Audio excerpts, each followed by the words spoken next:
उपस्थित सजन एवं सजनियों, उपस्थित सजन एवं सजनियों, दोस्त एवं दोस्तनियों, बहनों एवं बहनोइयों, भाइयों एवं भौजाइयों, जिलेबी बनाने वाले हलवाइयों, दाढ़ी बनाने वाले नाइयों, जूता सीने वाले मोची भाइयों, जो खड़े हैं वो बैठ जाइयो, जो बैठे हैं वो लेट जाइयो, और जिस भाई को नाच देखना है वो अपने घर से ले जाइए। कहूँगा भैया कि बीड़ी पीने वालों ने कमाल कर दिया, बीड़ी पीने वालों ने कमाल कर दिया, अंदर में बिस्तर जलाकर लाल कर दिया। गंदगी पसंद हो तो जर्दा खाना सीख लो, गंदगी पसंद हो तो जर्दा खाना सीख लो, भीख अगर मांगनी हो तो खैनी खाना सीख लो। भीख मांगने की मित्रों, भीख मांगने की मित्रों आदत जब पड़ जाएगी, भीख मांगने की मित्रों आदत जब पड़ जाएगी, नहीं होने पर मांग कर खाने में जरा भी शर्म नहीं आएगी। बहुत लोग ऐसे हैं जो बिन नशे के जीते हैं, बहुत लोग ऐसे हैं जो बिन नशे के जीते हैं, और बहुत भाई ऐसे हैं जो लैट्रिन में बीड़ी पीते हैं। कहा रंगों में अनेक रंग लाल एक रंगा, रंगों में अनेक रंग लाल एक रंगा, आ 5 गो राइस 95 गो लंगा। भैया कॉलेज कहल बा जात नहीं कौआ फसाए फंस गोल मैनी, जात नहीं कौआ फसाए फंस गोल मैनी, आ घीवो से महंगा बेचाए लगल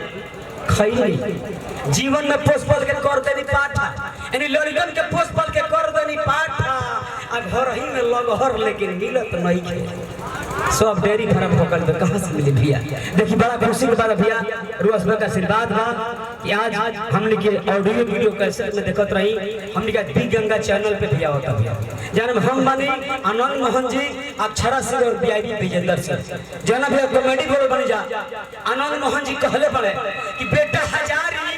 देखो जुग जमाना खराब बा, पुछिया सयान हो गई, कम से कम लड़की के समय पे शादी कर दिया तो बड़ा बढ़िया हुई। तो हम कहले बनी आनंद मोहन जी ने कि का बाबूजी तो का कहत हो, तो बेटा हजारी तू आजे जा,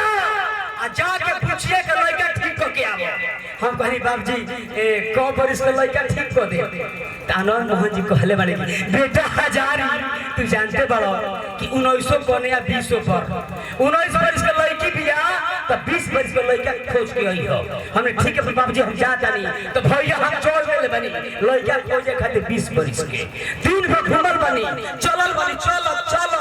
दिन भर लड़का खोजले बनी, लेकिन हमरा 20 वर्ष के लड़का नहीं के मिलल।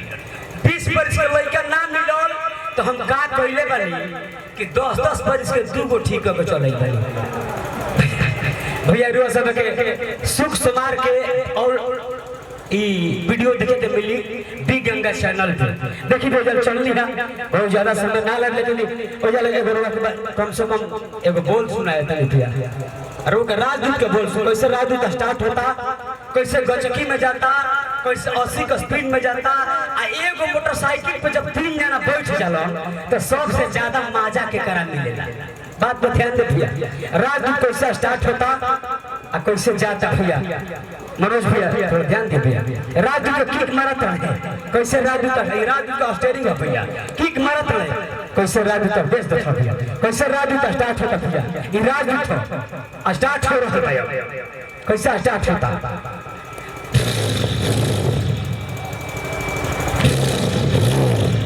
टेलीविजन नहीं का छोड़ो नहीं, अब देख भैया स्टार्ट होता, कैसे स्टार्ट होता भैया, कैसे स्टार्ट होता।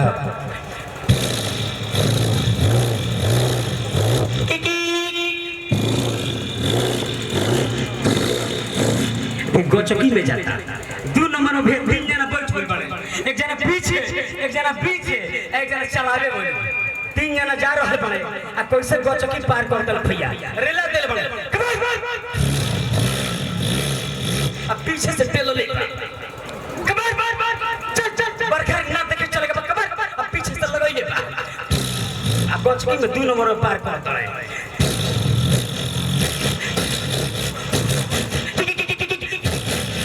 अब पीछे वाले टेला दे तो चला वाले फान के टंकी धरे बने, अरे पीछे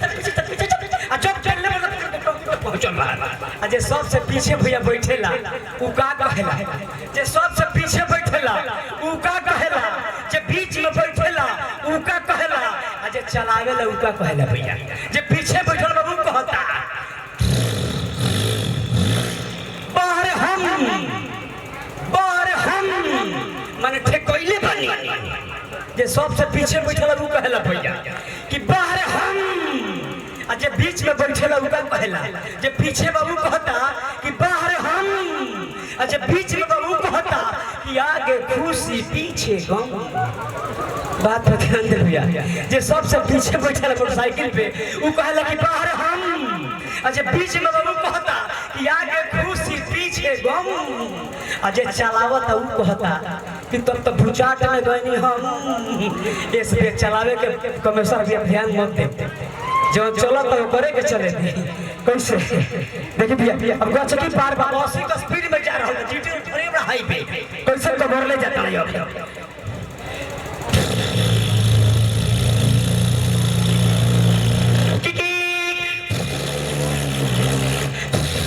भागी बाबा फेल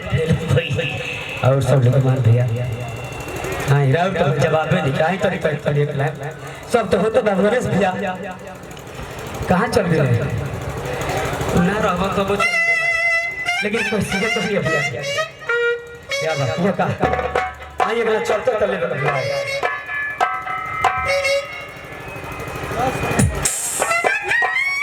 बस और कहता हूँ कि हमारा गैस बनाइले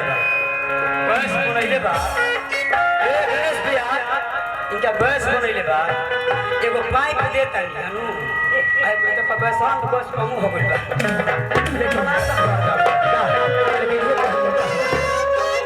चल तो एक होली के लिए खाली बस एक चलो का हो कि छुओ नहीं दे हर किछो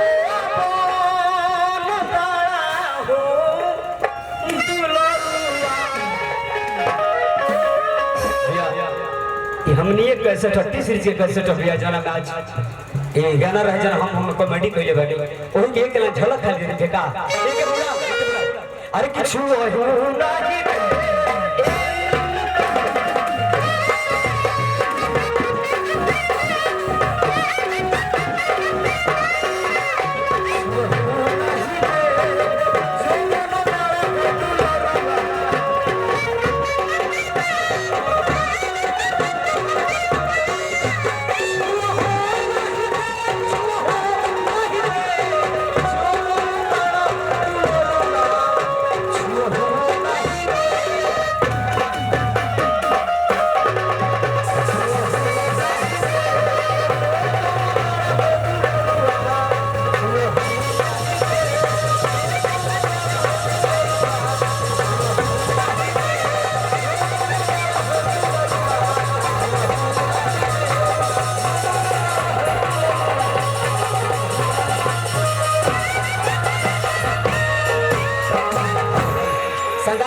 बहुत पुरस्कार हमारे परम आदरणीय माननीय श्री कमेश्वर जी की तरफ से पंचायत किराना दुकान ना जी कमेश्वर पंचायत किराना दुकान बहुत पुरस्कार कंपनी की तरफ से लाख शुक्रिया और